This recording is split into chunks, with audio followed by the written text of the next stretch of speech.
योगी जी का सम्मान करती हूँ। मैं उनका और सम्मान करूँगी अगर वो मठ में जा कर के 2022 से बैठ जाएंगे और एक मठाधीश की भूमिका में धर्म के बारे में, हिंदुत्व के बारे में, इस समाज को, इस देश को कुछ बड़ा दे करके जाएंगे। सामाजिक हितों को अगर देखा जाए तो चोर के साथ हमारी सहानुभूति नहीं होनी चाहिए। हम लोग बहुत आशान्वित हैं कि हम पूर्ण बहुमत की सरकार बनाएंगे। तो स्वतंत्रता तो हमारी तभी तक है जब तक हम अगले व्यक्ति की स्वतंत्रता में कोई विक्षोभ न उत्पन्न करें। तो बेसिकली मायावती जी का कोई जनाधार नहीं है। माया महा ठगन हम जानी, इसके अलावा मैं कुछ नहीं बोलूँगी।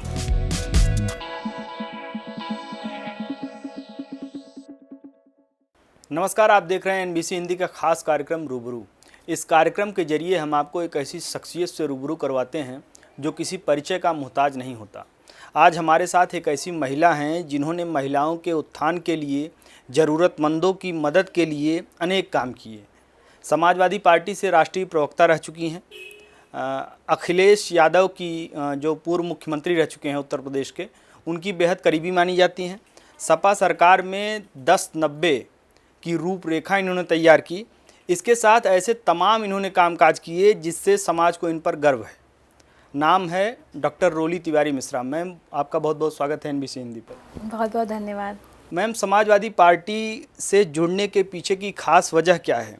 आपके मुलायम सिंह यादव जी बहुत पुराने करीबी रह चुके हैं, पारिवारिक लगाव है, या सपा की वो नीतियाँ जिससे प्रदेश की रूपरेखा विकास के पथ पर तीव्र गति से अग्रसर दिखती है?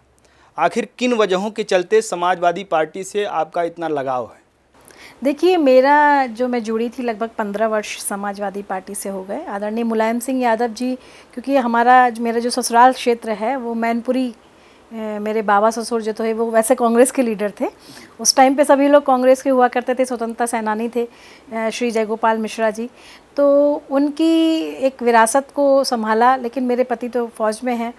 तो जब मैं इस परिवार में आई तो उनका नेताजी से काफ़ी करीबी लगाव था, मेरे बाबा ससुर जी का, और मेरे पति से भी आदरणीय अखिलेश यादव जी परिचित हैं अच्छे से। तो कहीं तो एक हम लोग इटावा मैनपुरी वो क्षेत्र ऐसा है जहाँ समाजवादी मिट्टी है, मिट्टी को आप समाजवादी कह सकते हैं। तो एक तो वो लगाव था। दूसरा, अखिलेश यादव जी जैसा यशस्वी व्यक्तित्व और जो उनकी सोच है विकास को लेकर के, जो उनकी सोच है, जो कहीं एक सांप्रदायिक राजनीति, जातिगत राजनीति से कहीं ऊपर उठ कर के जो उनकी सोच है और जो डेवलपमेंट के बारे में सोचते हैं, और इसके साथ ही साथ उनका एक जो बहुत दूरगामी सोच है, और वो ये सोचते हैं कि किस ज़रिए जो पिछड़ा तबका है, वंचित चाहे वो किसी वर्ग के हों या हमारा नया युवा है, उसको हम किस तरह आगे ले जा सकते हैं। ये मैंने उनके साथ में देखा और सीखा, और मैं तो कहूँगी खासकर अखिलेश जी से बहुत ज़्यादा प्रभावित होकर के मैंने समाजवादी पार्टी को ज्वाइन किया था। जी, आप जर्नलिस्ट भी रह चुकी हैं, कवि भी रह चुकी हैं। इसके पहले के सपा सरकार की अगर बात की जाए तो वहाँ पर आप राज्य महिला आयोग की सदस्य थीं। आपके पति सेना में ऑफिसर हैं। पिछली सरकार के दौरान महिलाओं से जुड़े मामलों में त्वरित एक्शन को लेकर लगातार जन सुनवाई से आपने अपनी एक अलग पहचान बनाई।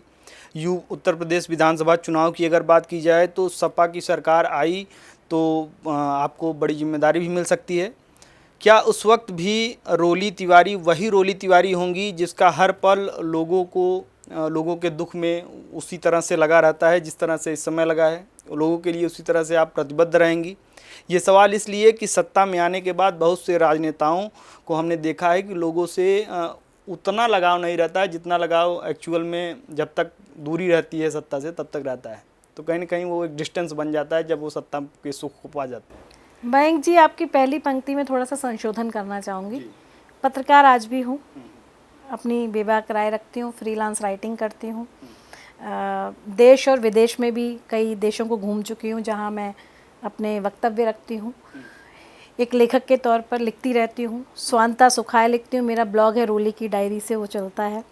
इसके साथ ही साथ कविताएं आज भी लिखती हूँ। कभी कभी था नहीं होता है, कभी तो कालजयी होता है, वो काल से ऊपर होता है। तो स्वांता सुखाए लेखन करती रहती हूँ। लेकिन मंच जो था, कभी एक ज़माने पे गोपाल दास नीरज जी और मलेश शंकर जी, कुमार उषा, सबके साथ कविताएं पढ़ती थी।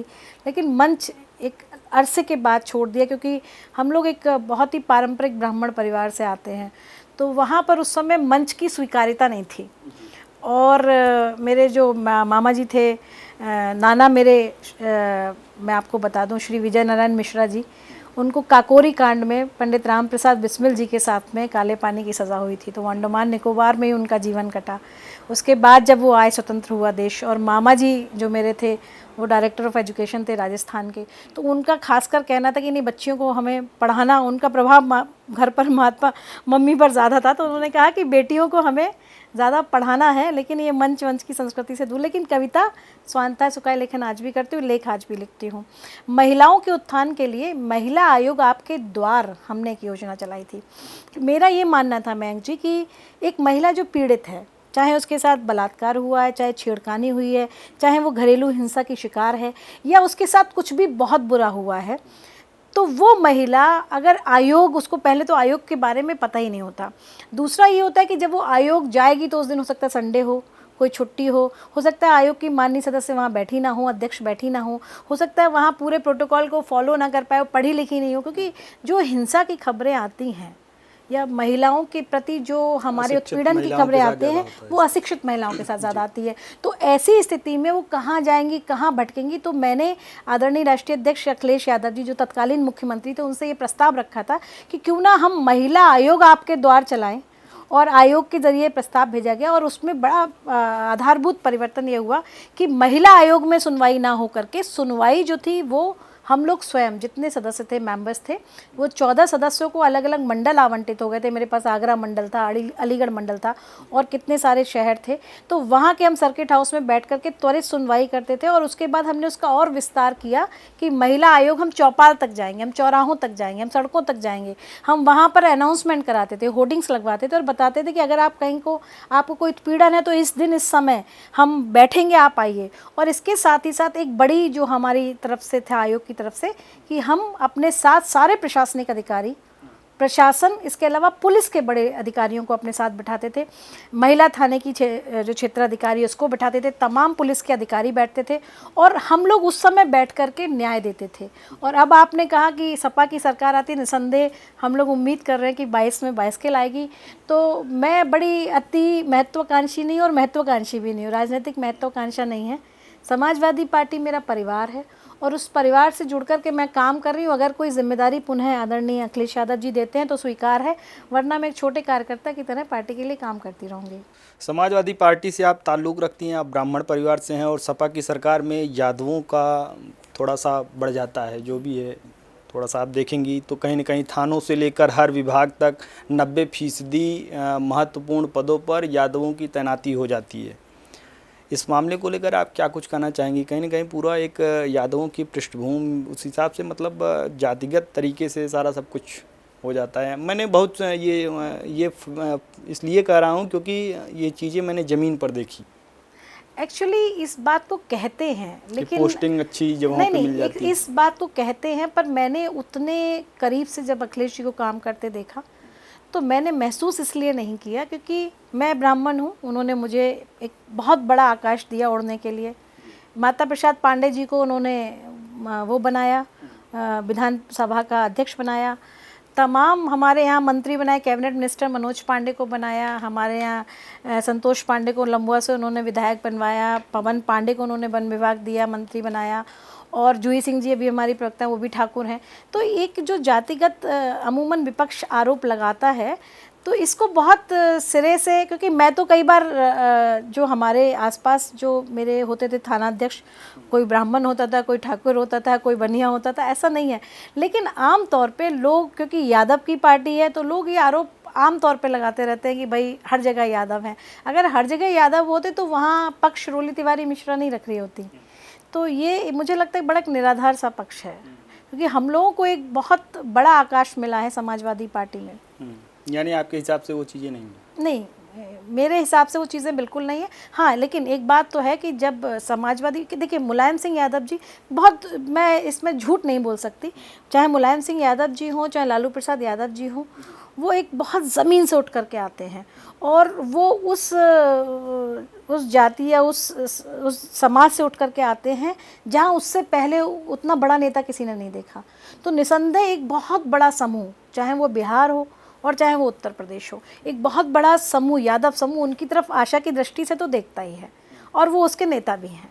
रोली तिवारी मिश्रा ने पार्टी में ब्राह्मणों को निशाना बनाए जाने का आरोप लगाया था। अखिलेश यादव जी के ऑफिशियल पेज पर कुछ अभद्र टिप्पणियां भी की गई थी और आपका आरोप था कि ब्राह्मण होने के चलते आपके साथ ऐसा कुछ किया जा रहा है। आपका मानना था कि इसके पीछे की वजह आपका सरनेम तिवारी और मिश्रा है। इस पूरे मामले को आप किस तरह से देखती हैं? देखिए, हर पार्टी में कुछ तत्व ऐसे होते हैं जो अवांछनीय होते हैं, चाहे वो भारतीय जनता पार्टी हो, चाहे कांग्रेस हो, चाहे वो समाजवादी पार्टी हो, चाहे बसपा हो। कुछ लोग ऐसे होते हैं जिनका ज्ञान उतना नहीं होता, और पार्टी एक बहुत बड़ा संगठन होती है। पार्टी सिर्फ अखिलेश यादव जी, डिम्पल यादव जी नहीं होती, पार्टी रोली तिवारी मिश्रा या जूही सिंह नहीं होती, या पार्टी जो नीचे विधायक और मंत्री होते हैं वो नहीं होती है। पार्टी कार्यकर्ता होती है। 403 विधानसभाएं हैं उत्तर प्रदेश में, और हर विधानसभा में लगभग कितने सारे हमारे बूथ हैं, 430-500 तक बूथ हमारे होते हैं। तो आप उसको जोड़ के देख लीजिए, हर बूथ पर कितने कार्यकर्ता होते हैं। तो कौन कार्यकर्ता कब क्या कर दे, तो उसकी मनस्थिति पार्टी की एक बड़ी जिम्मेदारी नहीं होती है। लेकिन एक चीज़ है, जो एक बहुत छोटा सा इंसिडेंस हुआ था जिसको मीडिया ने काफ़ी बढ़ा चढ़ा करके दिखाया था, वो हुआ ये था कि आदरणीय अखिलेश यादव जी ने पर्यावरण दिवस पर एक वृक्ष लगाया, और वो पारिजात के वृक्ष लगाए, और उन्होंने कहा कि आज मैंने पर्यावरण दिवस पर पारिजात के वृक्ष लगाए हैं। एक पार्टी की प्रवक्ता होने के नाते मेरे नेता अखिलेश यादव जी हैं, मैंने उनसे कह दिया कि आदरणीय आप तो स्वयं पारिजात के वृक्ष हैं। आपको पता ही है, ईश्वरीय वृक्ष होता है, हरिश्रृंगार का होता है, और कल्प वृक्ष भी कहा जाता है, इच्छाओं की पूर्ति करने वाला होता है, कहते हैं उसकी पूजा होती है, थकान मिट जाती है। उसके बाद जो पार्टी के कुछ मूर्ख किस्म के लोग थे, या जो कि अज्ञानी कह लिए, या जिनकी शायद शैक्षिक योग्यता उतनी नहीं होगी, उन्होंने उसको ये समझा कि ये जो वृक्ष है ये जाति के ऊपर टिप्पणी है, और किसी कहा है कि आप नीची जाति के हैं। तो उस पर उनका जो अखिलेश यादव जी की प्रोफाइल पर रिएक्शन है वो बहुत ही ख़राब था। और मैं किसी भी राजनीति को अपने स्वाभिमान से ऊपर नहीं मानती। मेरा सम्मान, मेरा स्वाभिमान, मेरा ब्राह्मण रक्त है, मेरा सम्मान और मेरा स्वाभिमान मेरे लिए सर्वोपरि है। और इस बात की मैंने शिकायत की, और शिकायत करने के बाद राष्ट्रीय अध्यक्ष अखिलेश यादव जी के साथ अपना केस पुटअप किया, और उनके खिलाफ FIR भी दर्ज कराई। हालांकि जब उन लोगों ने अपनी सफाई दी, राष्ट्रीय अध्यक्ष जी ने उनको नोटिस निकाला, और उस नोटिस में बाकायदा लिखा कि समाजवादी पार्टी की वरिष्ठ महिला नेता के प्रति आपने अभद्र टिप्पणी की है, इसके लिए आपको अपना देना पड़ेगा। उस व्यक्ति ने, जिन लोगों ने टिप्पणी की थी, उन्होंने मुझसे माफ़ी मांगी, और इसके अलावा उन्होंने कहा कि हम थोड़ा सा कन्फ्यूज़न हो गया था, हम पारिजात को ये समझे थे, और दूसरा तिवारी मिश्रा को हमने समझा कि कोई बीजेपी की कोई महिला है या क्या है। तो इस बात को लेकर भी मैंने अपनी बात रखी कि महिला चाहे कोई भी हो, किसी भी दल की हो, सम्मानजनक होना चाहिए, उसका सम्मान सर्वोपरि होना चाहिए, महिलाओं का सम्मान सर्वोपरि होना चाहिए। हाँ, निसंदेह मुझे अक्सर मेरे नाम के पीछे तिवारी और मिश्रा लगा है। इसके लिए मुझे अपनी पार्टी के कुछ छोटे स्तर के कार्यकर्ता, वैसे तो कोई कार्यकर्ता छोटा नहीं था, पर जो अज्ञानी हैं, जो जुड़े हुए हैं, या जिनकी आयु समझने लायक नहीं है, वो मुझे मेरे सरनेम को लेकर के अक्सर टिप्पणी करते रहते हैं। कुछ महिलाएं हैं जो ईर्ष्या रखती हैं, वो टिप्पणी करती रहती हैं। एक महिला तो उसने इतना तक कह दिया कि ये तिवारी मिश्रा इनके हो सकता है 2 पति हों, कोई कह देता है 2 पिता हूँ। तो इस तरीके के ट्रोलर्स जो हैं वो इस तरीके की बात करते हैं। तो ट्विटर पर जब मेरे नाम को लेकर के एक बार बहुत ट्रोलिंग शुरू हो गई, तो मैंने अपने नाम के आगे पंडित भी लगा लिया है।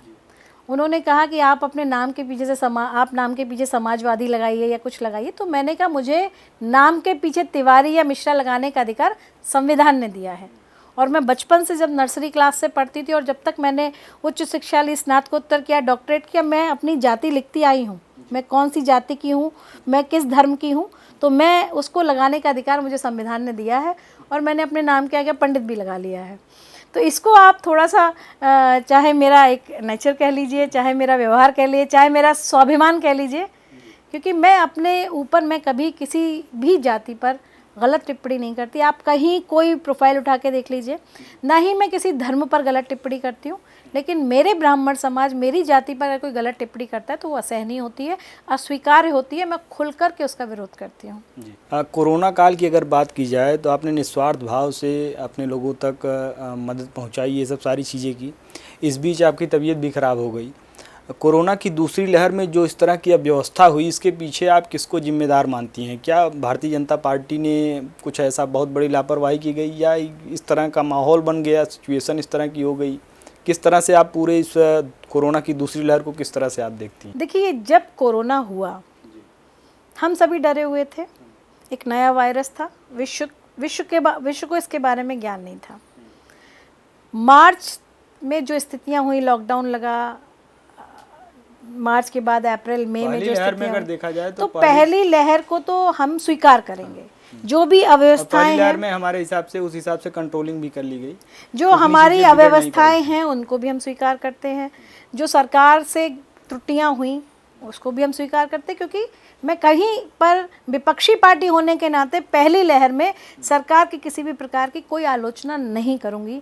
चाहे उसके बाद लॉकडाउन के बाद हमारे यहाँ रोज़गार की बड़ी कमी हुई, सिवाय मैं नमस्ते ट्रंप की ज़रूर आलोचना करूंगी कि जब हमारे पूरे विश्व में कोरोना आ चुका था, वार्निंग आ चुकी थी, तो इतने बड़े लेवल पर लाखों लोगों को स्टेडियम में इकट्ठा करके नमस्ते ट्रंप करने की क्या आवश्यकता थी, वो भी वो ट्रंप जो कि आपको पता है कि जाने वाले हैं। इसकी मैंने ज़रूर आलोचना की। लेकिन उसके बाद पहली लहर के बाद जो रिएक्शंस हुए उसमें मैं निसंदेह, मुझे लगता है कि शायद इतना हमें नहीं होना चाहिए कि विपक्ष में हम उस महामारी के समय में आलोचना करें। लेकिन मयंक जी, दुर्भाग्य की बात देखिए कि दूसरी लहर का कोई प्रबंधन नहीं। इतना बड़ा पीएम केयर फंड जो इकट्ठा हो गया हो, मेरे पति की भी तनख्वाह कटी है, हम लोगों ने भी दिया, पीएम केयर फंड में दिया, मेरे बच्चों ने अपनी गुल्लक के पैसे दिए, और मुझ जैसे तमाम लोगों ने, हज़ारों लाखों करोड़ों लोगों ने, आपने मजदूर छोड़ दिए, वो बेचारे सफ़र कर कर के आधे मर गए, हम लोग उनको भोजन दे रहे थे, वो सरकार की जिम्मेदारी थी। उनका पलायन हुआ तो वहाँ रोकना सरकार की जिम्मेदारी थी। उनका अगर विस्थापन हुआ तो क्यों हुआ, वो सरकार की जिम्मेदारी थी। कौन कहाँ कैसे विस्थापित होगा, ये सरकार की जिम्मेदारी। भारत पाक का बंटवारा नहीं था कि लाद करके गाड़ियों में, ट्रकों में और पैदल लोग चले आ रहे हैं, भारत पाकिस्तान बट गया है और वहाँ से खदेड़ खदेड़ के पाकिस्तान से इंडिया भेजा जा रहा है। ये हमारे देश की बात थी। महाराष्ट्र से मजदूर आ रहा था या मध्य प्रदेश से मजदूर आ रहा था, आपकी नितांत जिम्मेदारी बनती थी। और दूसरी जो सबसे बड़ी बात मयंक जी हुआ, आपने क्यों नहीं ऑक्सीजन्स, आपको जब दूसरी लहर का बता देते हैं पहले से, अब तीसरी लहर के बारे में बताया जा रहा है, बच्चों पर हमला किया जाएगा, आज आप अगर व्यवस्था जुटा रहे हैं तो अच्छी बात है, लेकिन आपने उस दूसरी लहर की तैयारी क्यों नहीं की? 450 अपने प्रियजनों को मैंने खोया, जीवन और मौत से मैं जूझती रही, मैंने खुद खोया, मेरी बिटिया को कोविड हो गया, मेरे हस्बैंड को कोविड हो गया। हम लोगों ने उस कोरोना की महामारी को किस तरह से झेला है। हमारे परिवार के एक परिवार के 3-3, 4-4 सदस्य चले गए, और सारी अवस्थाएं, लाश तक को जलाने के लिए, डेड बॉडी के लिए, पार्थिव शरीर के लिए, शव के लिए लाइन लगानी पड़ रही थी, टोकन नहीं मिल रहा था, लकड़ियाँ आपके पास नहीं थी, आपके पास जो इलेक्ट्रॉनिक शव ग्रह थे वो ख़राब पड़े हुए थे, ऑक्सीजन आपके पास नहीं थी, बेड आपके पास नहीं थे। आपने क्यों नहीं टेम्परेरी हॉस्पिटल्स बना दिए? आपने राम जन्मभूमि, अच्छी बात है, मैं ब्राह्मण हूँ, प्रभु श्री राम का मंदिर बने, बहुत अच्छी बात है, लेकिन वहाँ इतना बड़ा चंदा है, तो आप चाहते तो प्रभु श्री राम मना थोड़ी कर देते। राम के बच्चों के लिए अगर आप उसका प्रयोग एक इस प्रकार से करते, आप उस चंदे में ज़मीन खरीद फरोख्त में 2 करोड़ की ज़मीन 5 मिनट में 18 करोड़ की बिक जाती है, लेकिन आप उस चंदे का प्रयोग चाहते तो अस्पताल बनाने में कर सकते थे, टेम्परेरी हॉस्पिटल्स बनवा सकते थे। इतनी बड़ी संख्या में मृत्यु हुई है, और मयंक जी, जो सबसे बड़ा दुर्भाग्य है इस देश का, कि उस मृत्यु के आंकड़े आपके पास नहीं होंगे। इसलिए मैं सरकार से इस एनवीसी के माध्यम से निवेदन करूंगी कि जितने भी शमशान हैं और जितने भी कब्रिस्तान हैं, वहाँ एक पर्ची कटती है, वहाँ के आंकड़े आप निकलवा के देखिएगा तो आपको पता चलेगा कि लाखों मृत्यु कोरोना से हो चुकी हैं। यानी कुल मिलाकर कहीं ना कहीं बीजेपी सरकार की ये बहुत बड़ी नाकामी है। बिल्कुल निसंदेह। आप ये देखिए कि हमारे यहाँ जो उत्तर प्रदेश में विधायक हैं, वो इस समय घर से बाहर नहीं निकल रहे हैं। वो इसलिए नहीं निकल रहे कि पब्लिक उनको पकड़ के मारने ना लगे, उनको भय हो गया है। उसका रीज़न क्या है कि जब किसी के घर में बीमार कोई पड़ा था, पब्लिक विधायक को फ़ोन करी थी, विधायक फ़ोन नहीं उठा रहे थे। विधायक बेचारा क्या करे, पता था कि व्यवस्था ही नहीं है। ब्रजेश पाठक जी जो भारतीय जनता पार्टी के मंत्री हैं, वो खुद लिख रहे हैं। विजय कश्यप जी जो राजस्व मंत्री हैं, मेरे परिवार के सदस्य की तरह थे, मेरे बड़े भाई जैसे थे, गुड़गांव में एडमिट रहे। उत्तर प्रदेश में उनको ढंग का इलाज नहीं मिला। उत्तर प्रदेश से भवानी सिंह जी संगठन मंत्री, उनको हैदराबाद भेजा जा रहा है इलाज के लिए। तो आपने किया क्या? आप बंगाल चुनाव कराते रहे। आप बताइए, योगी जी कितनी सीटें बंगाल में ले आए? जिस समय कोरोना की महामारी से उत्तर प्रदेश जूझ रहा था, 24 करोड़ की आबादी है उत्तर प्रदेश की, उस समय जूझ रहा था, उस समय आप बंगाल में चुनाव कर रहे थे, बंगाल में रैलियां कर रहे थे, सारे लोग बंगाल में बैठे हुए थे। आपका प्रदेश का सूबे का मुखिया बनाया गया, मुखिया बनाने के नाते आपकी क्या जिम्मेदारी है? उस जिम्मेदारियों का निर्वहन ना करते हुए आप बंगाल में दीदी ओ दीदी कर रहे हैं। तो बात ये कि वो जो जनता के साथ जो परेशानी ये चीज़ पार्टी जिम्मेदारी थी, पार्टी ने उनको स्टार प्रचारक बनाया, उस हिसाब से वो अपना सारी चीज़ें कर रहे थे। उनको मना करना चाहिए था। अगर आपकी जिम्मेदारी, आपके 24 करोड़ बच्चे हैं, वो आपके, लोग कहते हैं योगी जी का परिवार नहीं है, मैं कहती हूँ योगी जी आपका तो बहुत बड़ा परिवार है। जब लोग कभी कहते हैं कि भाई इनका परिवार नहीं है, तो मैं कहती हूँ ऐसे शब्दों का प्रयोग नहीं होना चाहिए। मैं योगी जी का बड़ा सम्मान करती हूँ क्योंकि वो शैव संप्रदाय से आते हैं, मैं भगवान शिव की भक्त हूँ, मैं बाबा महाकाल की पूजा करती हूँ, वो शैव संप्रदाय से आते हैं, वो गोरखनाथ पीठ के महंत होने के नाते, गोरखनाथ पीठ के मठाधीश होने के नाते मैं उनका बड़ा सम्मान करती हूँ। लेकिन और एक संत होने के नाते जो भगवा वस्त्र उन्होंने धारण किए, मैं उनका बड़ा सम्मान करती हूँ। लेकिन या तो उनको राजनीति में आना नहीं चाहिए था। राजधर्म आप राजा बनाते, जैसे भगवान वो महाराज कौटिल्य ने बनाया था, आचार्य कौटिल्य ने बनाया था, जिस तरह द्रोण ने बनाए थे, अर्जुन को बनाया था। आप गुरु की भूमिका में रहते, आप तमाम राजा बनाते। लेकिन जब आप स्वयं राजा की गद्दी पर बैठ गए, राजसी उसमें कि अगर आपकी गद्दी भी जाने का भय होता तो आप सब कुछ त्याग करके चक्कर लगाने लगते दिल्ली दरबारों के। तो जब आपने इस प्रकार की एक राजनीति को आप कर रहे हैं, राजसी राजनीति को जब आप कर रहे हैं, तो वो राजधर्म आपको निभाना पड़ेगा, फिर संत धर्म की बात नहीं आएगी। या तो आप मठ में बैठिए, मठ में बैठ के आप संचालन करेंगे तो आपको संत धर्म के नाते मैं भी जाऊंगी प्रणाम करने, चरण स्पर्श करने। लेकिन जब आप उस गद्दी पर बैठे हैं तो विपक्ष होने के नाते मैं आपसे सवाल पूछूंगी। अगर उत्तर प्रदेश विधानसभा चुनाव की बात की जाए, आपको आगरा से टिकट मिलने के आसार हैं। पार्टी अगर आपको टिकट देगी तो किस आधार पर लोगों को आप पर जो है भरोसा होगा, आपको किस आधार पर जनादेश मिलेगा? मयंक जी, जनवरी 2016 में विधानसभा 2017 के चुनाव के लिए मुझे टिकट मिला। मैंने लगभग 10 महीने बेहद कठिन परिश्रम किया अपनी विधानसभा आगरा दक्षिण में। एक एक चप्पा चप्पा, एक एक बच्चा बच्चा मुझे वहाँ जानता है। हर दरवाजे पर पता है कि रोली तिवारी, मेरा चेहरा, मेरी पहचान, मेरी आवाज़, मेरा व्यक्तित्व हर व्यक्ति जानता है। उसके बाद हमारी पार्टी ने कांग्रेस के साथ में हाथ मिलाया। लगभग 403 सीटों में से 103 सीटें कांग्रेस को दे दी। उसको मैं अपना दुर्भाग्य कहूँ या सौभाग्य कि मेरी एक सीट भी कांग्रेस के पास चली गई, जिसको स्वयं राहुल गांधी जी ने मांग लिया था। एक बड़े व्यापारी हैं नज़ीर अहमद साहब, उनके लिए उन्होंने मांग लिया था, शू व्यापारी हैं। लेकिन कहीं पर राजनीति की ये एक विडंबना है कि जब चुनने की बात आती है, आप खुद देखिए राज्यसभा किसको भेज दिया जाता है। जो ज़मीनी नेता होते हैं, जो ज़मीन पर काम करते हैं, वो कई बार इतर हो जाते हैं और हम विशिष्ट चेहरों को या जो पूंजीपतियों हों उनको हम सदन तक पहुंचा देते हैं।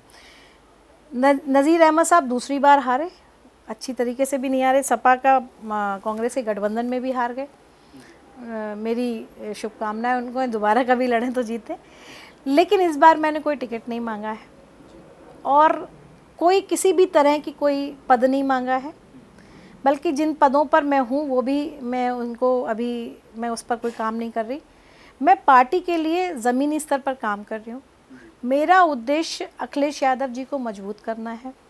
प्रतिदिन सुबह जब मैं उठती हूँ तो मैं सोचती हूँ कि मैं अपनी पार्टी को, अपने नेता को कैसे मजबूत करूँ, नंबर 1। मैं अपने लोगों तक कैसे काम अपना पहुँचाऊँ, नंबर 2।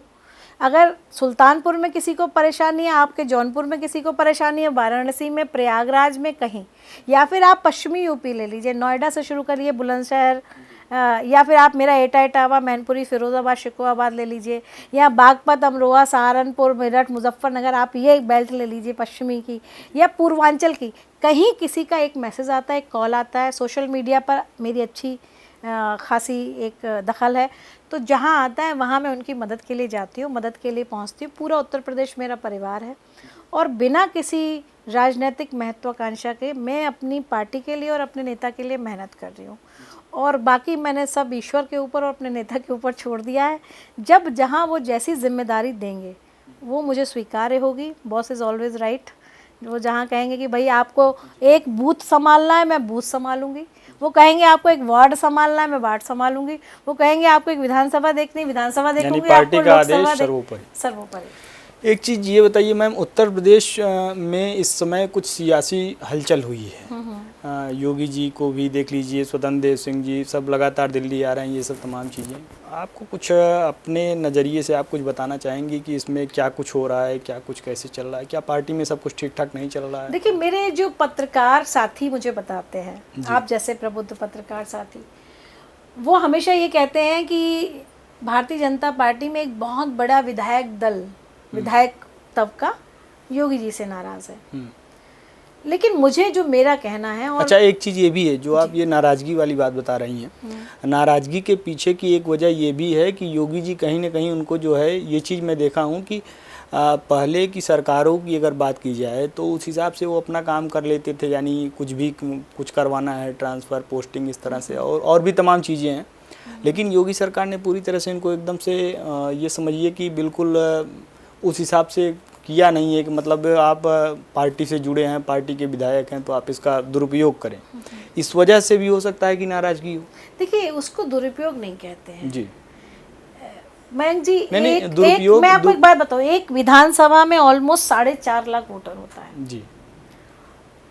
एक राजनीति ऐसा धर्म होती है, राजनीति ऐसा कार्य होती है कि 4.5 लाख वोटर में एक चोर भी आपका वोटर है और वो आपके पास आके बैठेगा। वहाँ का सूबे सलार भी आपके पास बैठेगा, अधिकारी भी आपके पास बैठेगा, प्रशासनिक अधिकारी भी बैठेगा। लेकिन सामाजिक हितों में, सामाजिक हितों को अगर देखा जाए तो चोर के साथ हमारी सहानुभूति नहीं होनी चाहिए। नहीं, और सुनिए, और इसके साथ ही साथ हर वो तबके का व्यक्ति बैठेगा, चाहे जिसको आप वंचित कहिए, जिसको प्रताड़ित कहिए, जिसको शोषित कहिए, जिसको पिछड़ा कहिए, जिसको अगड़ा कहिए, हर व्यक्ति बैठेगा। ठीक है, जब आप एक विधायक बनते हैं तब आप ये नहीं सोच सकते कि नहीं, मुझे तो वोट 60,000 लोगों ने दिया, तो बचे हुए जो 3 लाख है, 3.5 लाख है, उनके साथ मेरा व्यवहार अच्छा नहीं होगा। तब आपका पूरा जो सोच होती है वो वैसी होती है। योगी जी के साथ समस्या क्या आ रही कि जिन लोगों ने उनको वोट दिया उनके प्रति सहानुभूति ज़्यादा है। मैं यहाँ पर जाति की बात नहीं करूँगी कि मैं बोलूँ कि योगी जी का, जैसे आप यादवों पर आरोप लगा रहे हैं, ऐसे मैं कह दूँ कि योगी जी ठाकुरों को बड़ा वो देते हैं। मैं इन सब चीज़ों की बात नहीं करती, क्योंकि मैं खुद ये बात आज स्वीकार करती हूँ कि मेरे अंदर ब्राह्मणत्व तो है। मैं ब्राह्मणवाद की बात नहीं कर रही हूँ। ब्राह्मणवाद जो था, जो हमने कभी पुराना पढ़ा था, वो ब्राह्मणवाद नहीं, लेकिन ब्राह्मणत्व तो है। अहम ब्रह्मास्मि अहम ब्राह्मणी अस्मि, मैं तो बोलती हूँ। तो ये अगर किसी के अंदर, अपने अंदर है, अपनी रक्त को लेकर के, अपने कोख को लेकर के जो हमारी शिराओं में दौड़ रहा है, तो मुझे लगता है ये तो गौरव और स्वाभिमान की बात है। ये बात तो मैं अखिलेश जी के सामने भी बहुत प्रखर होकर के, मुखर होकर कहती हूँ। और यही वजह है कि समाजवादी पार्टी में जो ब्राह्मण हैं वो मेरी तरफ देखते हैं कि कभी कोई बात अगर उनके साथ कोई और व्यक्ति कहता है तो वो तुरंत मेरे पास फ़ोन आता है कि दीदी हमारे साथ ये गलत हुआ। तो बेसिकली इस जाति का तो मैं यहाँ पर कोई वो नहीं, जो आरोप अमूमन विपक्षी लगाते हैं, क्योंकि मैंने आपको बताया मैं बड़ा योगी जी का सम्मान करती हूँ। मैं उनका और सम्मान करूँगी अगर वो मठ में जा कर के 2022 से बैठ जाएंगे और एक मठाधीश की भूमिका में धर्म के बारे में, हिंदुत्व के बारे में, इस समाज को, इस देश को कुछ बड़ा दे करके जाएंगे। क्योंकि उत्तर प्रदेश की राजगद्दी पर बैठ करके अहम की राजनीति करना थोड़ा मुश्किल काम है। दूसरा, मैंने एक फेसबुक पर अपना वो लिखा था और उसका बड़ा लोगों ने उसको पसंद किया। मैंने कहा कि आप वो विधायक चुनिएगा जिसका जनता से सरोकार हो, जो आपके डीएम से भी बात कर सके और जो आपके सीएम से भी बात कर सके। अखिलेश यादव जी ने 2012 से लेकर 2017 तक, या मुलायम सिंह यादव जी जो उससे पहले सरकार में 2007 तक रहे थे, ये बिल्कुल विशिष्ट रूप से मैं ये बात कह सकती हूँ कि हमारे यहाँ का छोटे से छोटा कार्यकर्ता अखिलेश यादव जी से बात कर सकता है, हमारे यहाँ का छोटा से छोटा कार्यकर्ता मुलायम सिंह यादव जी से बात कर सकता है। और विधायक की तो विधायक फ़ोन पर रहते हैं, हम लोग के फ़ोन पर हैं अखिलेश जी, हमें बात करनी होगी, मैसेज देंगे, हम बात करेंगे। तो जब आपके नेता के पास इतनी पावर है कि वो अपने सीएम से डायरेक्ट बात कर रहे हैं, वो शक्ति भारतीय जनता पार्टी में नहीं है। आप भारतीय जनता पार्टी के सारे विधायकों को बुला बुला के फ़ोन करके पूछ लीजिएगा कि उनसे मिलने का समय योगी जी ने कब दिया था या उनकी बात को कब सुना था।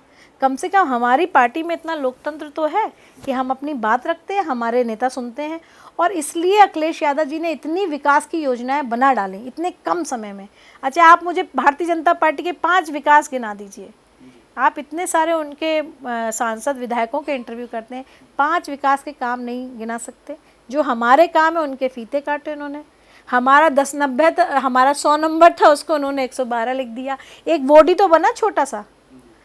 तो कुल मिलाकर के उन्होंने कोई ऐसा काम किया नहीं। और आप जनता में निकल जाइए मयंक जी, थोड़ा सा ड्राइंग रूम से बाहर निकल करके जनता से पूछे। मैं तो जनता के साथ रहती हूँ। जिनके बच्चे ऑक्सीजन की कमी से मरे हैं, क्या वो भारतीय जनता पार्टी की तरफ मुड़कर देखेंगे? जिनके घर में बुजुर्ग तड़प तड़प करके, जिनको इंजेक्शन नहीं मिला, इलाज नहीं मिला, अस्पतालों में बेड नहीं मिला, कोई देखने नहीं आया।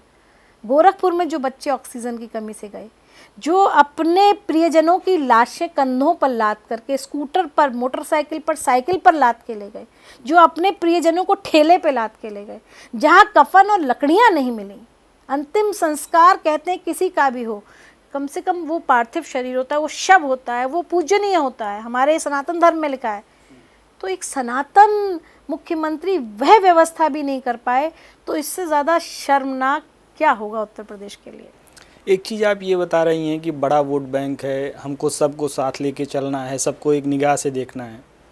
अब एक चीज़ ये बताइए, जैसे मान लीजिए कोई चोर है, कोई लुटेरा है, कोई ठीक ठाक आदमी है, इस हिसाब से अगर आप देखती हैं तो जैसे मान लीजिए कि अब संविधान के दायरे में अगर उनकी बात की जाए तो हमारी स्वतंत्रता तभी तक है क्योंकि सभी स्वतंत्र हैं।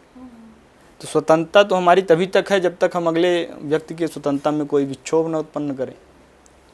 चाहे हम उसको किसी को हम स्वतंत्र हैं तो इसका मतलब ये तो है नहीं कि हम सत्ता के थोड़ा सा क्लोज हैं, इस वजह से अगले आदमी को हम नुकसान पहुंचा रहे हैं, ये सब सारी चीज़ें। तो कहीं ना कहीं इसको आप किस तरह से देख रही हैं कि ये चीज़ें भी तो कहीं ना कहीं इसको देखेंगी तो योगी सरकार में ये चीज़ें नहीं है, बिल्कुल पक्षपात वाला ये सारा सिस्टम। देखिए मेरे पास बहुत सारे मैसेजेस आते हैं जिसमें ये कहते हैं कि सारे अपराधी क्या ब्राह्मण हैं, क्या ठाकुरों में एक लंबी लिस्ट आई है वो अपराधी नहीं है। मुझे लगता है कि राजधर्म बिल्कुल अलग चीज़ होती है। अपराधी अपराधी है, चाहे वो समाजवादी पार्टी की सरकार हो, चाहे वो मायावती जी की सरकार हो, चाहे वो भारतीय जनता पार्टी की सरकार हो। इस समस्या ये है ना, अब जैसे मायावती जी की सरकार आती है तो हर जन बनाम सवर्ण ये सब तमाम चीज़ें होने लगती हैं। अखिलेश जी की सरकार होती है तो फिर यादवों का वर्चस्व बढ़ जाता है और फिर उसके बाद कहीं ना कहीं वो थोड़ा सा समता वाला सिस्टम आ नहीं पाता है। देखिए परिवर्तन तो प्रकृति का नियम है, change is the law of nature. इस पर अखिलेश जी से भी कई बार मेरी भी बातचीत हुई है और मुझे लगता है कि पार्टी पटल पर हम लोग ये बात रखते हैं।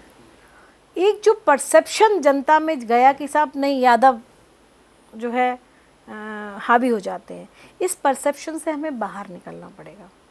हमें जनता में जाकर के ये मैसेज करना पड़ेगा और मैं अपने सारे यादव भाइयों से आपके चैनल के माध्यम से निवेदन करूँगी कि हम बहुत करीब हैं, हम सफलताओं के बहुत करीब हैं, हम सरकार बनाने के बहुत करीब हैं। तो कम से कम उनको ज़्यादा संवेदनशील होना पड़ेगा क्योंकि लोगों की निगाह बिल्कुल उन पर रहती है। अल्पसंख्यक समाज को बड़ा संवेदनशील होना पड़ेगा। कहीं पर एक मुस्लिम का नाम आ जाता है, विवाद का विषय बन जाता है, तो उनको भी बड़ा संवेदनशील होना पड़ेगा, बहुत सावधान रहना पड़ेगा।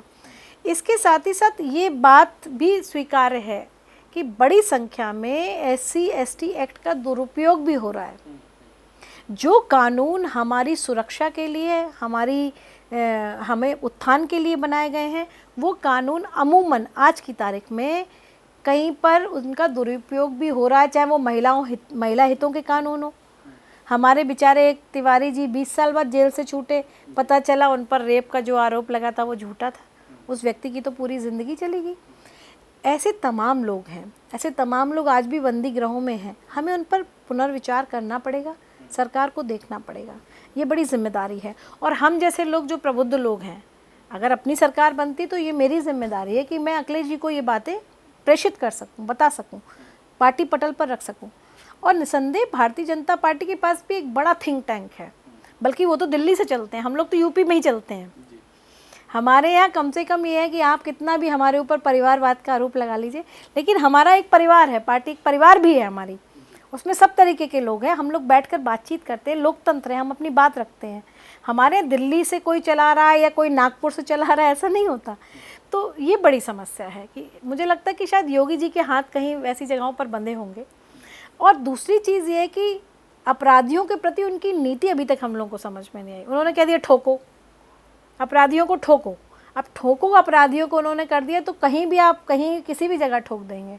आप विकास दुबे को लाएंगे, उसकी गाड़ी पलटा, भाई कितना भी बड़ा अपराधी सही, लेकिन भारत का संविधान, भारत का कानून ये कहता है कि उसको कानून के सामने पेश किया जाए और कानून सज़ा दे। किसी भी व्यक्ति को दूसरे व्यक्ति को सज़ा देने का अधिकार नहीं है, कानून को अधिकार है। तो हमारे यहाँ तो कानून का भी दुरुपयोग हो जाता है।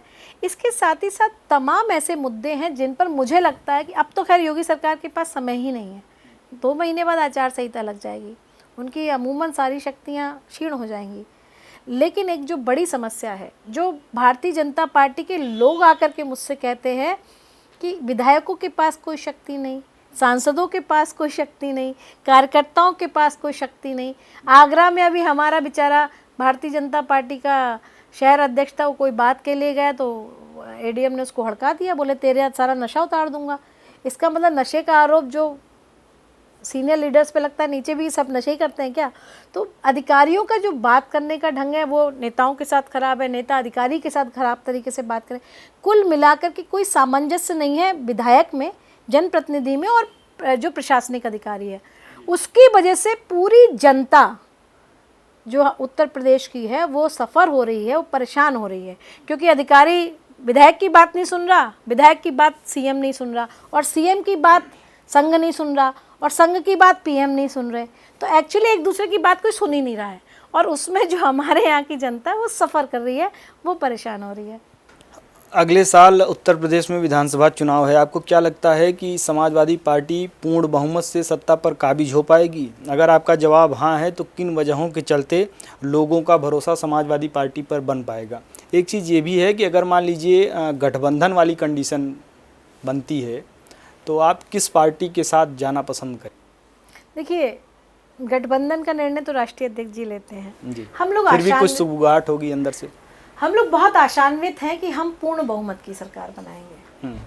उसका रीज़न ये है कि मेट्रो देने वाले अखिलेश यादव जी, दूसरी कोई मेट्रो बनी नहीं, कहा कि आगरा में देंगे, यहाँ देंगे। क्या ये आप कंडीशन जब गाजियाबाद से आते होंगे तो आपको एक एलिवेटेड रोड दिखती होगी, बड़ी चौड़ी सी, पूरी भीड़ छोड़ करके आप दिल्ली में प्रवेश करवाते हैं, उसको देने वाले अखिलेश यादव जी। यहाँ से जब आप दिल्ली जाते हैं, लखनऊ जाते हैं, दिल्ली से आप 3 घंटे में लखनऊ पहुँच जाते हैं, वो सड़क आगरा एक्सप्रेस वे देने वाले अखिलेश जी, आगरा की रिंग रोड देने वाले अखिलेश यादव जी, तमाम मेदांता देने वाले लखनऊ में अखिलेश यादव जी, तमाम सारी महत्वाकांक्षी योजनाएं देने वाले अखिलेश यादव जी, लैपटॉप देने वाले अखिलेश यादव जी। भारतीय जनता पार्टी की तो महिला आयोग के सदस्य कह रहे हैं कि लड़कियों को मोबाइल फ़ोन नहीं देना चाहिए, जब ऐसे टाइम में, कोरोना काल में, जहां मोबाइल से ही बच्चे सारा पढ़ रहे हैं, पूरी दुनिया को जान रहे हैं, समझ रहे हैं, बाहर नहीं निकल सकते हैं, शी इज सेइंग कि आप मोबाइल फ़ोन मत दीजिए।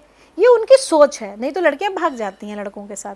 तो इस सोच के लोगों को उन्होंने पदों पर बिठा रखा है, उन पदों पर बैठा रखा है जहां हम लोगों ने 10-90 जैसी योजना दी, जहां रात दिन सुबह शाम कोई लड़की परेशान हो तो मोबाइल से 10-90 मिलाए और उसकी सूचना तुरंत कंट्रोल रूम में जाए और तुरंत वहाँ 100 नंबर पुलिस पहुँचे। तो इतनी सारी महत्वाकांक्षी योजनाएं देने वाले। आप ये देखिए, मैं अमेरिका रह करके आई हूँ, अमेरिका का जो कॉप होता है, जो पुलिस होती है, मेरे हस्बैंड यूएन मिशन में लंबे समय रहे हैं, बिल क्लिंटन के साथ काम किया, वहाँ के अमेरिका की पुलिसिंग को मैंने महसूस किया है, जो यूएन मिशन की पुलिस होती है। तो उस पुलिस को जो मैंने महसूस किया, उनकी कार्यप्रणाली को सेम, उसको उस स्ट्रक्चर को अखिलेश जी ने बाकायदा समझा, यूएस जा कर के, इंग्लैंड जा कर के, और वो 100 नंबर पे उतारा। 100 नंबर पे उतार करके वो उसमें आपने देखा कितनी हाईटेक इनोवाज, बोलेरोज उन्होंने दी, इतनी सारी गाड़ियाँ दी, 108 नंबर एम्बुलेंस दी, जो बिना पेट्रोल डीजल के गाड़ी खड़ी हुई हैं इस समय। आप देखिए कितने लोग हैं, आप पूछ लीजिए, आप एक दिन पोल करा लीजिए कि कितने लोगों को 108 नंबर एम्बुलेंस मिली कोरोना टाइम में। दूसरी चीज़, अपराधी 15 मिनट, अखिलेश जी का वादा था, दुनिया में आप कहीं भी अपराध हो, उत्तर प्रदेश में 10 मिनट के अंदर पुलिस आपके पास पहुंचेगी, घड़ी देख करके। वो 10 मिनट की पुलिस कहाँ है? मैंने उस दिन एक वीडियो देखा जिसमें कि वो गाना चला के तमंचों पे डिस्को कर रहे थे पुलिस वाले। उसके बाद पुलिस वाले कह रहे हैं साहब इसमें डीजल पेट्रोल नहीं होता है। कई बार पुलिस वाले अपने घर का राशन उसमें ढो रहे होते हैं 100 नंबर में। तो प्रशासनिक स्तर पर इतनी ज़्यादा खामियां हैं कि जितनी योजना अखिलेश यादव ने दी उन सब का सत्यानाश कर दिया, बंटाधार कर दिया। उन योजनाओं के या तो नाम बदल दिए या उनके दोबारा जाके, जब आगरा लखनऊ एक्सप्रेस का उद्घाटन हो चुका था, हम लोग उससे जा रहे थे, तो आपने जाके फीता दोबारा क्यों काटा जब हम हरकुलस विमान उस पर उतार चुके थे? योगी जी दोबारा जाते हैं, फीता काट आते हैं। जहाँ जहाँ हम लोग उद्घाटन कर चुके थे, प्रारंभ आपने कहीं सुना उद्घाटन का उद्घाटन होना? कहीं जहाँ हम उद्घाटन कर चुकी है हमारी सरकार, अखिलेश जी कर चुके हैं, वहाँ दोबारा एक लाल रंग का फीता लगा के वो उद्घाटन डाल दिया। अखिलेश जी के जो स्टोन होते हैं, जो लगाए जाते हैं, पत्थर लगाए जाते हैं, उनको तोड़ दिया गया, अपने पत्थर लगा दिए गए। उससे कुछ नहीं होता है। जनता जान चुकी है कि काम अगर किसी ने किया है तो वो अखिलेश यादव जी ने काम किया है। अच्छा मैम, एक चीज़ ये है कि उसको थोड़ा सा अन्यथा मत लीजिएगा। ये अखिलेश यादव जी का कुछ मामला चला था कि ये टोटी वगैरह ये सब, थोड़ा सा उसको एक्सप्लेन करेंगे क्या है, इसको किस तरह से आप देखती हैं, या इसको मतलब अफवाह फैलाया गया? नहीं, मैं आपको एक बात और अच्छी सी बताती हूँ जी। राजनीति का इतना विकृत स्वरूप हो गया है। मैं अखिलेश जी की बात नहीं कर रही हूँ, मैं प्रधानमंत्री जी की बात कर रही हूँ। हम उनको फेंकू कहते हैं, विकृत स्वरूप देखिए, हम उनको फेंकू कह रहे हैं, जबकि वो भारतीय गणराज्य के प्रधानमंत्री हैं। आप मेरे किसी भी ट्वीट को उठा के देखिए, किसी को भी देखिए, मैं हमेशा परम आदरणीय प्रधानमंत्री जी आदरणीय, क्योंकि प्रधानमंत्री के प्रति हमारा सम्मान होना चाहिए। हम देश उनको के प्रधानमंत्री, देश के प्रधानमंत्री हैं, वो क्योंकि पूरे देश के प्रधानमंत्री हैं, भारत गणराज्य के प्रधानमंत्री हैं। वो खाली भारतीय जनता पार्टी के प्रधानमंत्री नहीं है। लेकिन अब प्रधानमंत्री जी जब बंगाल चले जाते हैं पार्टी का प्रचार करने, तो प्रचार का वो पार्टी का मुखौटा हो जाते हैं। मुझे लगता है देश के प्रधानमंत्री को इन चीज़ों से बचना चाहिए। रणनीति तो वो बना ही सकते हैं, लेकिन प्रचार ना करें। लेकिन अब हमारे लोकतंत्र की ऐसी व्यवस्था है। राहुल जी को आपने पप्पू नाम दे दिया। मैं बड़ा कभी बार सोचती हूँ कि एक ऐसा व्यक्ति जिसने अपने पिता को खोया हो, दादी को खोया हो, आपने उसको एक अजीब सा नाम दे दिया। प्रधानमंत्री जी की उनको कई बार मंदबुद्धि बोल देते हैं। इस तरीके से अखिलेश जी पर आपने आरोप लगा दिए, सब इन्होंने टोटी चुराई। एक जिसके पिता 3 बार इस प्रदेश के मुखिया रह चुके हैं, जो स्वयं उत्तर प्रदेश का मुखिया रह चुका हो, उसके ऊपर आप ये लगा करके, इस तरह के आरोप लगा करके आप अपनी हंसी उड़ा देते हैं। और मतलब इतना हास्यास्पद आरोप है। हम सरकारी घरों में रहते हैं, जब सरकारी घर से जाते हैं तो निसंदेह हम अपना सामान तो ले ही जाते हैं, या हमने अपना कोई बहुत खूबसूरत सा टेनिस ग्राउंड बनाया है तो हम कम से कम 2 बल्लियाँ उखाड़ के अपना नेट तो ले ही जाएंगे, ठीक है। लेकिन इस तरीके के आरोप कि टोटी उखाड़ ली, ये मतलब इतना क्षुद्र राजनीति जिसको आप कहिए। हम लोग खुद, क्योंकि इतना सुंदर डिम्पल जी ने मंदिर बनवाया था वहाँ, अखिलेश यादव जी की पत्नी बड़ा पूजा करती हैं, वो भी बड़ा पूजा करते हैं, भगवान कृष्ण का एक मंदिर बनवाया था उस घर में, और उस मंदिर को भी एज इट इज़ छोड़ करके चले आए कि भाई जो आएगा वो इस मंदिर में रहेगा। तो वो व्यक्ति जो अपना मंदिर भी वहीं छोड़ आया हो उसी सौंदर्य के साथ, जबकि मैं अगर होती तो उनकी जगह तो मैं अपना मंदिर ज़रूर ले आती कि इस मंदिर से मेरी आस्था है, मेरे भगवान जुड़े। वो मंदिर भी जब वो वहाँ छोड़ा है और आपने उनको आरोप लगा दिया कि साहब वो तोड़। अच्छा, दूसरी चीज़ क्या है कि आपने कोई बंगला है खाली कर दिया एक बड़े नेता ने, उसके बाद उसमें तमाम चपरासी रह रहे हैं, तमाम लोग रह रहे हैं, 20 दिन बाद रह रहे हैं, उसमें मान ली कोई चीज़ उखड़ी भी है, नहीं उखड़ी है, तो ये सरकार की शर्मिंदगी की बात होनी चाहिए कि इतना बड़ा 300 किलोमीटर का एक्सप्रेस देने वाले, हरकुलिस उतारने वाले, इतनी सारी मेट्रो योजनाएं देने वाले अखिलेश यादव जी क्या 4 टोटी वहाँ से उखाड़ करके ले जाएंगे? तो ये इस तरीके की जब हम बात करते हैं, या मान लीजिए कल को प्रधानमंत्री जी 2024 में प्रधानमंत्री नहीं रहेंगे और हम उनको बोल दें कि साहब ये अब वहाँ से जो टॉयलेट सीट उठा के लेके चले गए मोदी जी, तो ये कहने वाले की निम्नता है। या आज जब योगी जी 2022 में मुख्यमंत्री नहीं रहेंगे, अखिलेश जी ने कहा जहाँ से टोटी निकली है वहाँ से हम चिलम निकाल देंगे।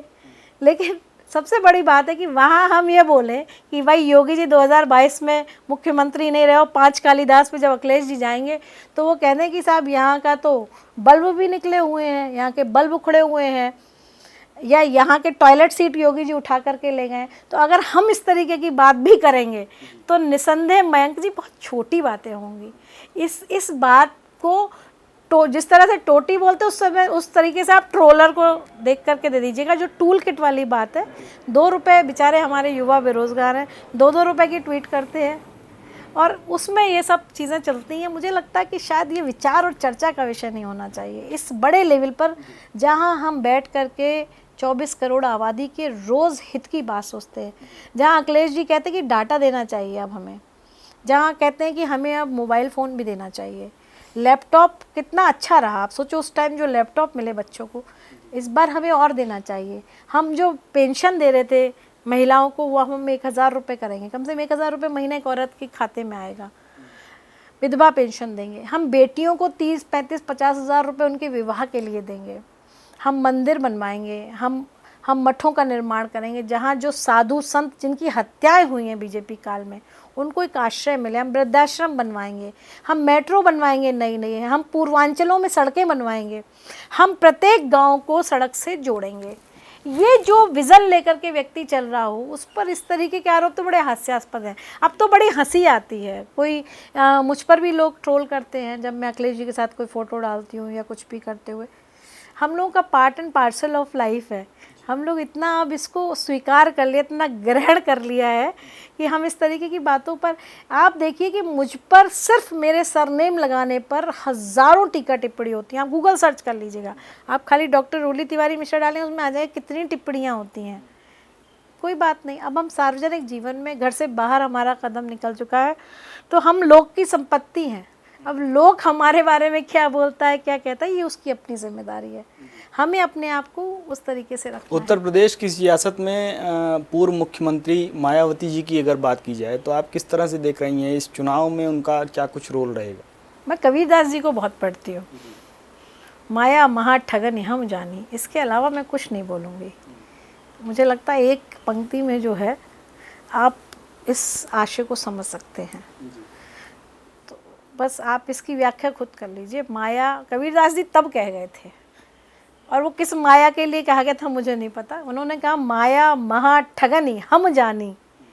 तो हमारा बस वही विचार है कि भावनाओं को, वैचारिक तौर पर वोटों को, जनता को, आप बताइए कितने दलितों का उद्धार हुआ उत्तर प्रदेश के किसी गांव में आप निकल जाइए, आप दलितों का उद्धार बता दीजिए कितना हुआ। और फिर उसके बाद आप फिर भी वो ब्लाइंड सपोर्टर हैं। अगर आप देखेंगे तो कहीं ना कहीं जितने भी इस तरह के लोग हैं उनको एक ही चीज दिखता है कि बस केवल विधानसभा का चुनाव है तो हाथी बस वही, उसके अलावा उनको कुछ नहीं। आज आप भी वही रंग पहन के आए? नहीं, वो तो कहने की बात है। मयंक जी, एक्चुअली क्या है कि शिक्षा, देखिए वो उस वर्ग का प्रतिनिधित्व करती हैं जहाँ शिक्षा का अभी भी अभाव है और इसलिए उनको कुछ नहीं पता, उनको जो एक राजनीतिक तौर पर, लेकिन उनका जो पढ़ा लिखा वर्ग है वो हमारे साथ है, वो अन्य पार्टियों में भी जा रहा है।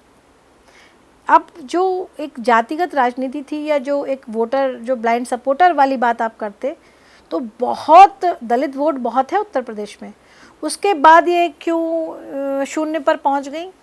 अब उस हिसाब से आप देखेंगे तो सतीश मिश्रा जी वो भी ब्राह्मण हैं, बहुजन समाजवादी पार्टी से पूरा 19 के चुनाव में मायावती जी अगर जो भी सीट लेकर के आई हैं 10 संसद की, वो हमारी वजह से लेके आई हैं। सारा हमारा वोट था, सपा का सारा वोट था, हमने उनको जितवा दिया। उससे पहले कोई सीट लेकर के नहीं आई, हाथी अंडा देने लगा है आजकल। तो बेसिकली मायावती जी का कोई जनाधार नहीं है। दूसरी चीज़, उन पर इतनी इंक्वायरीज बैठी हैं कि वो डर के वजह से हो सकता है कि इधर उधर बीजेपी की एक बी टीम के रूप में भी काम करें, क्योंकि सरकार का, केंद्र सरकार का भय है। सरकार 22 में सपा की आएगी उत्तर प्रदेश में, लेकिन 24 तक केंद्र में सरकार मोदी जी की रहेगी, तो उसको उनको भय है। दूसरी चीज़ क्या है, दलितों का कितना उद्धार किया ये मुझे बता दें। आप आरोप लगाते हैं मान लीजिए मुलायम सिंह यादव जी पर या अखिलेश यादव जी पर, यादवों का, तो उन्होंने यादवों का उद्धार तो किया, दलितों का उद्धार कितना किया? या मान लीजिए आप आरोप लगाते हैं कि योगी जी ठाकुरों की बात सुनते, तो चलो ठाकुरों का उद्धार किया, लेकिन ये दलितों के नाम पर वोट लेने के बाद अगर आपने अपने मूर्ति लगवा ली, इतनी बड़ी बड़ी आदमकद मूर्तियाँ, आपने कोई जीवित, आज तक आपने सुना है कि कोई जीवित ऐसा, यहाँ तक कि महात्मा गांधी ने अपनी कोई मूर्ति नहीं लगवाई, जवाहरलाल नेहरू ने नहीं लगवाई, राजीव गांधी ने, इतने देश में प्रधानमंत्री उन्होंने नहीं लगवाई, चौधरी चरण सिंह जी ने अपनी मूर्ति नहीं लगवाई, चंद्रशेखर जी ने अपनी मूर्ति नहीं लगवाई। ये मोदी जी के नाम से स्टेडियम तो बन गया है, फिर आगे इस तरह से तमाम चीज़ें हो तो रही हैं। हो सकता है मोदी जी उनसे प्रेरित रहे हों, भाई मोदी जी उनसे प्रेरणा ले रहे हों, तो अपने नाम, हो सकता है जाते जाते मूर्तियाँ भी लगवा दें अपनी 50-100। लेकिन बेसिकली आप ये देखिए कि जो मायावती समाजवादी पार्टी के साथ लागू नहीं होगी। देखिए समाजवादी पार्टी, मैं आपको एक बात बताऊं जो मैंने व्यक्तिगत तौर पर महसूस किया है, नेताजी ने बहुत कष्ट देखे, और अगर हम ये कहें कि अखिलेश जी ने कष्ट नहीं देखे तो ये इसलिए गलत होगा क्योंकि उन्होंने जो अपनी शिक्षा ली वो 5वीं क्लास से लेकर के 12वीं क्लास तक सैनिक स्कूल में ली। वही खाकी नेकर पहनते थे, वही पंखे के नीचे सोते थे, वही अनुशासित जीवन था। भाई अगर आज आप देखिए, कोई राजनेता का बच्चा सैनिक स्कूल में नहीं पढ़ा है। सारे जिसका पिता मुख्यमंत्री हो वो दून में पढ़ाएगा, शेरवुड में पढ़ाएगा, विदेशों में पढ़ाएगा।